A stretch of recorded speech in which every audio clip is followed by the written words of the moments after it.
आज की पावन कथा में भगवान के एक ऐसे परम भक्त की कथा का श्रवण करेंगे जिन्होंने एक स्त्री के प्रेम में पड़कर अपनी दोनों आंखें फोड़ ली। उसके बाद फिर कभी इस सांसारिक मोह बंधन के चक्र में नहीं फंसे। तो आइए ऐसे ही भगवान के एक परम भक्त की कथा का श्रवण करते हैं। इससे पहले अगर आपने चैनल को सब्सक्राइब नहीं किया है तो कृपया चैनल को सब्सक्राइब कर दें ताकि आने वाली हर धार्मिक कथाएं सबसे पहले आप तक पहुंचे और आपका सहयोग भी हमें मिलता रहे। चलिए कथा प्रारंभ करते हैं। किसी गांव में मदन मोहन नाम का एक बहुत ही सुंदर और आकर्षक शरीर वाला मदन मोहन नाम का युवक रहता था।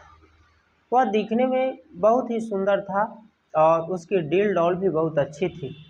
वह नित्य प्रतिदिन नदी के किनारे जाया करता और किसी वृक्ष की छांव में बैठकर बहुत सुंदर सुंदर मधुर भजन और कविताएं लिखा करता था। फिर वह जो लिखता उसे भगवान के मंदिरों में जाकर गाया करता और जो भी लोग उसे मिल जाते उसे भगवान की कथाओं को कविताओं के माध्यम से भजनों के माध्यम से सुनाया करता था। एक दिन वह मदन मोहन नदी किनारे वृक्ष की छांव में बैठकर अपनी कविता लिख रहा था, अपने भजन को लिख रहा था कि सहसा उसकी नज़र नदी किनारे बैठी और कपड़ा धो रही एक सुंदर सी नवविवाहिता युवती पर गई। मदन मोहन ने उस नवविवाहिता युवती को देखा तो एक टक देखते ही रह गया। वह नवयुवती बहुत ही सुंदर थी, उसका डील डॉल उसका भी बहुत अच्छा था और देखने में बहुत आकर्षक थी, साक्षात मानो वह अप्सरा जैसी लग रही हो। अब मदन मोहन अपनी कविता अपनी भजन को लिखना छोड़कर उस युवती को एकटक देखे जा रहे थे। उस युवती ने देखा कि जैसे ही वो सामने बैठा वृक्ष की छांव में बैठा युवक एकटक मुझे ही देखे जा रहा है तो वह कुछ लज्जित हुई और वह वहाँ से उठकर मदन मोहन के पास आ गई और आकर उसने बड़े ही लज्जित स्वर में कहा कि आप मदन मोहन जी हैं। इस युवक ने कहा जी हाँ, मैं मदन मोहन हूँ। उस युवती ने फिर पूछा कि क्या आप भजन लिखते हैं और गाते हैं? इस युवक ने कहा कि जी, मैं भजन लिखता हूँ और गाता भी। वह युवती इतना कहकर जाने लगी। तब इस मदन मोहन ने कहा कि क्या आप कल भी इसी जगह पर आएंगी क्या? उस युवती ने कहा कि हाँ, मैं इसी जगह पर आऊँगी और मैं नित्य प्रतिदिन लगभग यहीं आया करती हूँ और अपने वस्त्र को धोया करती हूँ, फिर स्नान करती हूँ, घर को जाती हूँ। मदन मोहन के पास से चलकर वो युवती पुनः उस नदी के किनारे गई, नदी के जल में स्नान किया और अपने घर को चली गई। 2-3 दिनों तक यही होता रहा। ऐसे ही करते करते कई दिन बीत गए। अब मदन मोहन जी जो यह युवक थे वह इस युवती के प्रेम में पागल हो गए। एक दिन युवती अपने घर गई तो मदन मोहन जी भी उसके पीछे पीछे हो लिए और उसके घर तक पहुंच गए। वह युवती अपने घर में गई और उसने अपने दरवाजे को अंदर से बंद कर लिया, क्योंकि वह जानती नहीं थी कि मेरे पीछे कौन आ रहा है।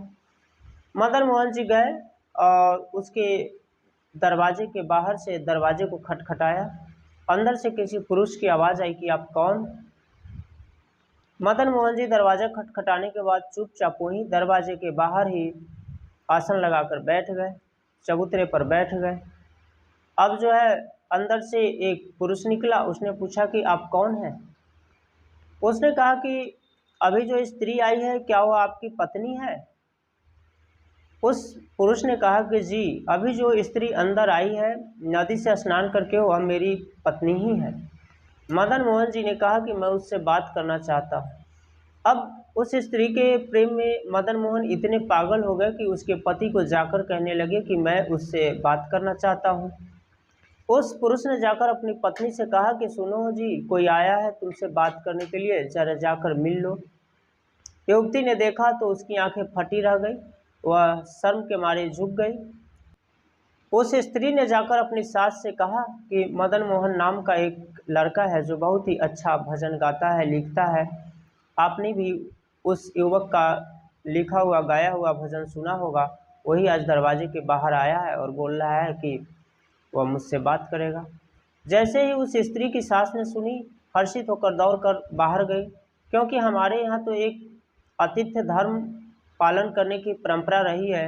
इस उद्देश्य से उस स्त्री की सास बाहर निकली और अपने पुत्र के साथ बड़े ही आतिथ्य भाव से मदन मोहन को घर के अंदर ले गया। ले जाकर बहुत अच्छा आसन बिछाकर उसे बिठाया और फिर उसने कहा, उस पुरुष ने कहा कि आप यहीं रुकिए, मैं अभी अपनी पत्नी को बुला कर लाता हूँ, उसके बाद आप बात कर लेंगे।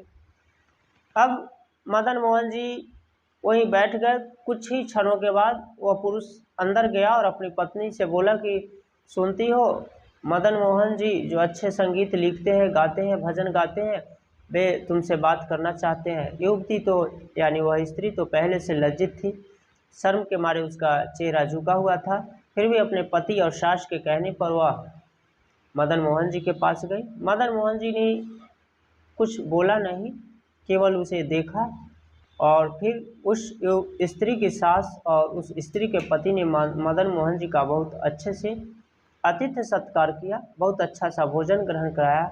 मदन मोहन जी वहाँ से लज्जित होकर निकल गए, यानी उन्होंने जो किया था उस पर मदन मोहन जी को स्वयं लज्जा आने लगी, उन्हें अपने आप से घृणा होने लगी। मदन मोहन जी उसके दरवाजे से बाहर निकले। बाहर निकलने के बाद कुछ सोचा और फिर वापस दरवाजे की तरफ मुड़े।